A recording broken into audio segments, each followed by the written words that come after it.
Hello बच्चों इस video में हम लोग chapter improvement in food resources का टॉपिक पढ़ेंगे, इम्प्रूवमेंट इन क्रॉप यील्ड्स। ठीक है बच्चों, पिछले वीडियो में मैंने बच्चों आप लोगों को क्रॉप के बारे में बताया था।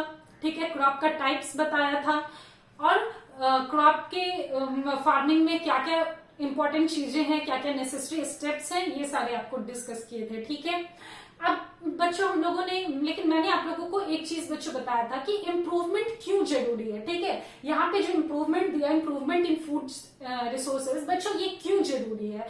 ठीक है, तो बच्चों क्यों और कैसे, ये दोनों इस टॉपिक में हम लोग पढ़ेंगे। ठीक है बच्चों, क्यों जरूरी है इम्प्रूवमेंट हम लोगों को। ठीक है, हम लोग राइस उगा लिए। ठीक है बच्चों, राइस हम लोग ग्रो किए या फिर हम लोग व्हीट ग्रो किए बच्चों। ठीक है, तो अब ये जो व्हीट हम लोग ग्रो करेंगे, इसमें क्यों इम्पोर्टेंट, इसमें क्यों जरूरत है बच्चों की इम्प्रूवमेंट होनी चाहिए, इसमें सुधार क्यों जरूरी है। ठीक है बच्चों, तो फॉर बेटर ग्रोथ, ठीक है बच्चों, उनका और भी अच्छा ग्रोथ हो इसलिए इम्प्रूवमेंट जरूरी है।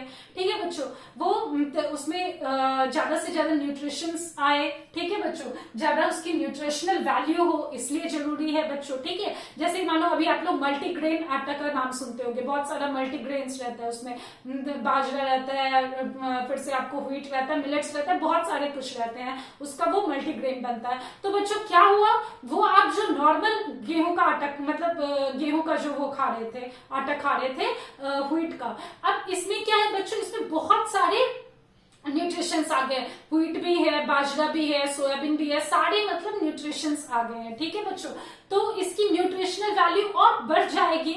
ठीक है बच्चों, इसकी न्यूट्रिशनल वैल्यू और बढ़ेगी। तो बच्चों फॉर इम्प्रूव न्यूट्रिशनल वैल्यू इसलिए जरूरी है। फॉर बेटर ग्रोथ होगा, अगर मानो व्हीट ही का पौधा ग्रो कर रहा है तो उसको और अच्छा ग्रोथ हो उसका, है ना बच्चों। उसका जो पहले ग्रोथ होता था उससे वो क्या होता था कि उसका ग्रोथ जो है वो स्टंट रह जाता था, वो छोटा ही रह जाता था। लेकिन अभी उसका ग्रोथ अच्छा होगा तो वो अच्छा यील्ड भी देगा। ठीक है बच्चों, अच्छा उसका उपज होगा। ठीक है, यील्ड का मतलब बच्चों उपज होता है, तो वो अगर अच्छा ग्रो करेगा तो वो अच्छा उपज देगा। ठीक है, फॉर बेटर यील्ड, अच्छा उपज देगा बच्चों। फॉर बीइंग डिजीज रेसिस्टेंट, अब मैंने आप लोगों को पिछले वीडियो में बताया था कि इंपॉर्टेंट स्टेप्स में सेकेंड पॉइंट क्या था हमारा, थर्ड पॉइंट था प्रोटेक्शन ऑफ द हार्वेस्टेड और growing plants from the loss. तो लॉस बच्चों किस चीज से हो रहा है हमारा, उसको डिजीज लग जा रहा है, उसको कोई बीमारी हो जा रही है, या फिर कोई आपको कोई कीड़ा वीड़ा उसको खा जाता है, तो उससे भी बच्चों हमको उसको प्रोटेक्ट करना है। ठीक है बच्चों, उस व्हीट को उससे भी हमको प्रोटेक्ट करना है। तो for being disease resistant, for getting adapted to adverse climatic conditions. अब जैसे कि मानो आपको लॉस हो जाता है ड्राउट्स वगैरह में, जो सुखाड़ पड़ता है या फिर फ्लड आया, तो उसमें जो हमारा फसल का लॉस होता है, तो बच्चों उसमें फसल का लॉस होने से भी उसको हमको बचाना है। ठीक है, इसलिए भी उन लोगों को उसमें इंप्रूवमेंट चाहिए, सुधार चाहिए कि वो फ्लड को भी रेसिस्ट कर ले, ड्राउट्स को भी रेसिस्ट कर ले। ठीक है बच्चों, ड्राउट्स जो सुखाड़ पड़े उसको भी वो झेल ले और फ्लड वगैरह को भी वो झेल ले।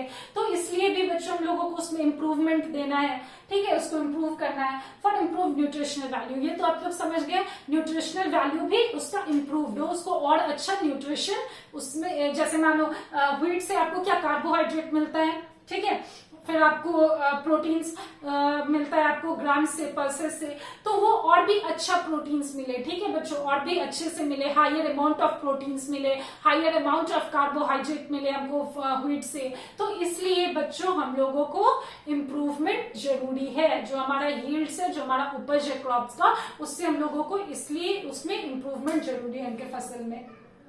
अब बच्चों ये कैसे होगा इम्प्रूवमेंट, ठीक है, कैसे होगा इम्प्रूवमेंट हम लोग देखेंगे। तो बच्चों क्रॉप वैरायटी इम्प्रूवमेंट से होगा।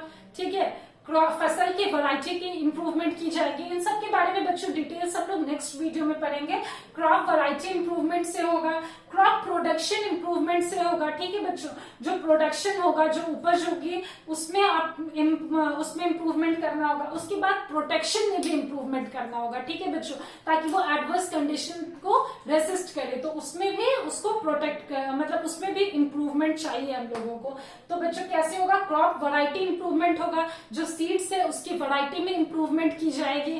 ठीक है बच्चों, सीड्स के वैरायटी में, उसके बाद प्रोडक्शन में इंप्रूवमेंट होगा और बच्चों प्रोटेक्शन में इंप्रूवमेंट होगा।